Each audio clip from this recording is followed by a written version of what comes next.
வணக்கம்.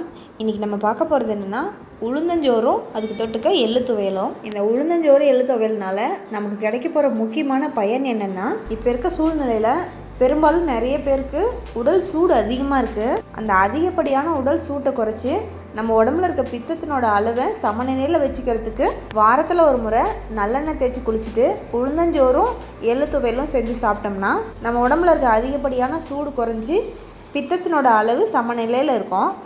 சரி, இப்போ இந்த உளுந்தஞ்சோறும் எள்ளு துவையலும் செய்கிறதுக்கு தேவையான பொருள்லாம் என்னென்னு பார்த்துடலாம்.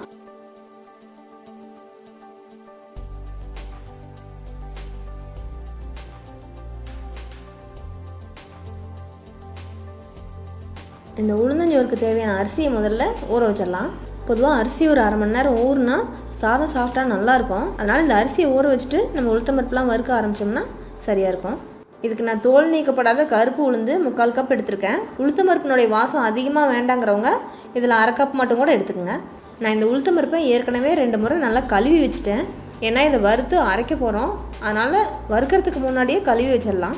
இந்த மாதிரி உளுந்தஞ்சோறு செய்கிறதுக்கு வெள்ளை உளுந்தை விட தோல் நீக்கப்படாத கருப்பு உளுந்து தான் ரொம்ப நல்லாயிருக்கும். அப்போ தான் அதனோட சுவையும் ரொம்ப நல்லாயிருக்கும். அதே சமயத்தில் அதனோட ஊட்டச்சத்தெல்லாம் முழுமையாக நம்மளுக்கு கிடைக்கும்.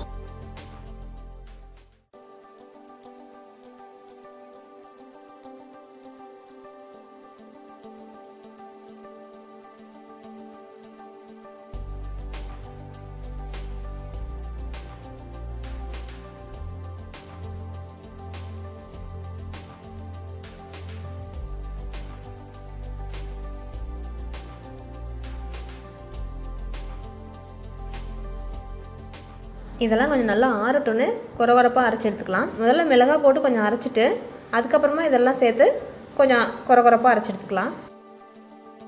இதெல்லாம் கொரகொரப்பாக அரைச்சி எடுத்துக்கிட்டோம். இனிமேல் உளுந்தஞ்சோறு செய்ய ஆரம்பிச்சிடலாம்.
இப்போ இந்த குக்கர் மூடி வச்சு 3 விசில் வச்சிடலாம். அந்த விசில் வரத்துக்குள்ளே நம்ம எள்ளு துவையல் செஞ்சிடலாம்.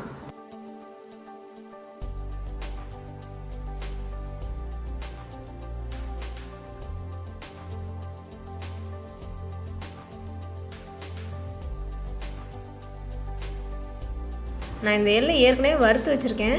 அதனால் எள்ளை வாங்கிட்டு வந்தோடனே வறுத்துட்டு அப்புறமா இந்த மாதிரி செய்யுங்க. இதுக்கு கருப்பு எள்ளு வெள்ளை எள்ளு எந்த எள்ளு வேணாலும் சேர்த்துக்கலாம்.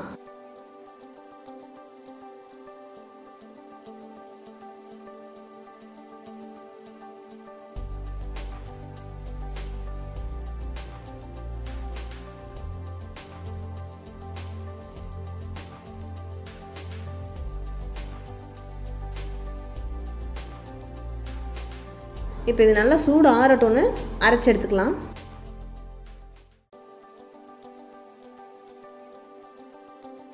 குக்கரும் விசில் அடங்கிடுச்சு. உளுந்தஞ்சோறு எப்படி வந்திருக்குன்னு பார்க்கலாம். ரொம்பவே நல்லா வந்திருக்கு. இனிமேல் உளுந்தஞ்சோறும் எள்ளு துவையலையும் வச்சு பரிமாறலாம்.